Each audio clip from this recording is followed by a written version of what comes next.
La question du sens de la souffrance est en effet très importante. C'est Jean Guiton qui disait que on se dit qu'on ne souffre pour rien si on n'arrive pas à donner un sens à sa souffrance. Et on souffre non seulement de la souffrance, mais aussi de l'absurdité de la souffrance, si on ne parvient pas à trouver, à donner un sens à notre souffrance.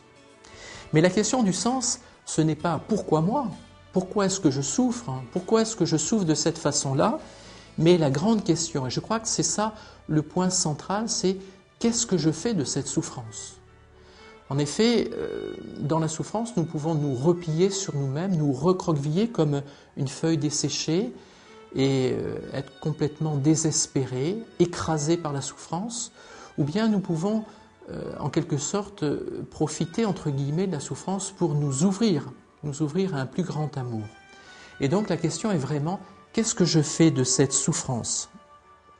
Il ne faut pas attendre, même de la foi chrétienne, une réponse toute faite sur mesure. La foi chrétienne nous permet effectivement de donner du sens à notre souffrance, mais elle ne nous empêchera pas ni de souffrir, ni de nous dire la question est résolue une fois pour toutes. La question du sens de notre souffrance se pose chaque fois que nous souffrons, à travers des souffrances physiques, à travers aussi des souffrances psychiques ou morales. On peut même dire qu'il ne s'agit pas de rechercher un remède surnaturel à la souffrance, et c'est la philosophe Simone Weil qui dit ça, mais au contraire, de trouver un usage surnaturel de la souffrance. Non pas un remède surnaturel à la souffrance, mais un usage surnaturel de la souffrance en essayant de vivre celle-ci dans la foi, dans l'espérance et dans l'amour. Alors c'est vrai que quand on est au creuset de la souffrance physique, morale, spirituelle, on est complètement centré, parfois noyé dans notre souffrance. On a du mal un petit peu à prendre le dessus et en quelque sorte à nous élever pour trouver un sens à notre souffrance. On peut parfois découvrir aussi que tout compte fait, la souffrance, mais ce n'est qu'après coup qu'on peut le dire, lorsqu'on a essayé de la vivre, je dirais généreusement, que la souffrance a été un chemin aussi et même qu'elle a été bénéfique. Et je voudrais citer ce très beau témoignage d'une mère de famille à propos de sa fille handicapée mentale. Cette femme écrivait dans un livre, et c'est son témoignage qui nous intéresse, « Dieu m'attendait auprès de mon enfant malade. Il n'avait ordonné ni permis son mal. Cela, je le sais aujourd'hui. Le mal est une conséquence dont nous ne saisissons pas les causes. Il n'est une épreuve qu'à notre point de vue, sans que Dieu l'ait voulu ou laissé faire. Ce que je sais aujourd'hui, c'est que le bonheur n'est pas fait que de joie, il est aussi fait de bien des épreuves. » C'est quand même assez stupéfiant, magnifique qu'une mère, qu'une maman qui souffre pour une souffrance très spécifique, d'une fille qui est handicapée mentale, arrive à dire au terme justement de cette traversée de l'épreuve, « Je sais aujourd'hui que le bonheur n'est pas fait que de joie, mais il est aussi fait de bien des épreuves. » Ça nous rappelle aussi la parole de Job. Nous accueillons le bonheur comme un don de Dieu, et bien le malheur, pourquoi est-ce que nous ne l'accueillerions pas aussi de la même manière ? La souffrance nous fait en quelque sorte sortir de notre moi, d'une certaine manière, de notre égoïsme ou égocentrisme. Elle nous purifie. Et trouver un sens à sa souffrance, c'est aussi la voir comme un moment de croissance. La crise que fait naître la souffrance peut être salutaire et elle peut être l'occasion aussi d'un enrichissement de notre humanité. Alors on arrive vraiment en quelque sorte au cœur du sens chrétien de la souffrance. C'est avec une audace presque scandaleuse pour ceux qui effectivement n'ont pas la foi ou qui ne l'accueillent pas, et bien que la souffrance peut être perçue justement comme un chemin, une voie de salut.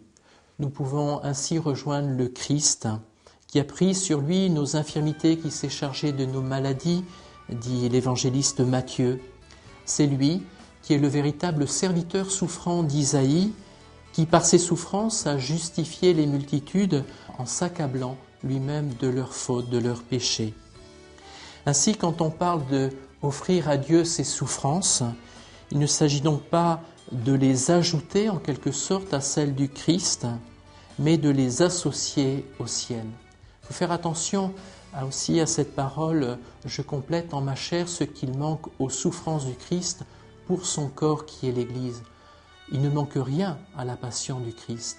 Mais si nous nous associons justement à sa passion rédemptrice, alors nous complétons en nous-mêmes, en tant que membres vivants du corps du Christ, eh bien ce qu'il manque au corps tout entier, parce que Jésus justement a tout donné dans sa passion.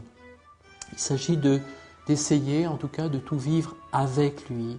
Et si saint Paul a eu un sens tellement développé justement de la souffrance rédemptrice, du mystère de la croix, c'est bien parce que saint Paul était littéralement obsédé, obnubilé par ce « avec le Christ ». J'ai le désir d'être avec le Christ, de vivre avec le Christ.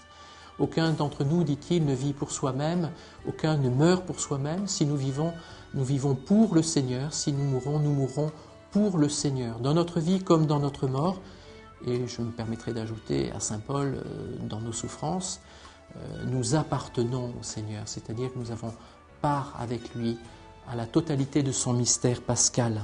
Nous n'ajoutons donc rien à la souffrance qui est celle du Christ, à sa souffrance rédemptrice. Nous acceptons que sur la croix, il ait déjà pris nos souffrances sur lui. Et donc il s'agit de lui remettre nos propres souffrances puisqu'il les a déjà vécues, déjà portées par anticipation dans le mystère de la croix. Et ainsi une souffrance offerte, entre guillemets, ou sans guillemets si vous préférez, n'est plus tout à fait une souffrance. Elle devient amour. Elle trouve une nouvelle fécondité qui est celle de l'amour. Elle reçoit un sens que peut-être je ne comprendrai que bien plus tard, lorsque je ferai une relecture de toute ma vie à la lumière du mystère pascal, à la lumière du Christ. J'en verrai alors la trame secrète. Je percevrai aussi que, selon les choix que j'ai faits dans ma vie, eh bien, j'ai dessiné une magnifique histoire. Tout étonné, je découvrirai peut-être des fruits que je n'avais jamais remarqués auparavant, que je n'avais peut-être jamais espérés, comme ces fruits qu'un juif pieux du camp de Treblinka, du camp de concentration de Treblinka, présentait à Dieu dans une prière bouleversante sur laquelle je vais maintenant terminer. Et de manière un petit peu consciente, je termine avec la prière d'un non-chrétien, d'un juif, et vous allez voir qu'elle rejoint pleinement le sens chrétien de la souffrance. Souviens-toi des fruits que nous avons portés à cause de ceux que nous ont fait nos bourreaux. Souviens-toi de la patience des uns, du courage des autres, de la camaraderie, de l'humilité, de la grandeur d'âme, de la fidélité qu'ils ont réveillée en nous. Et fais, Seigneur, que les fruits que nous avons portés soient un jour leur rédemption.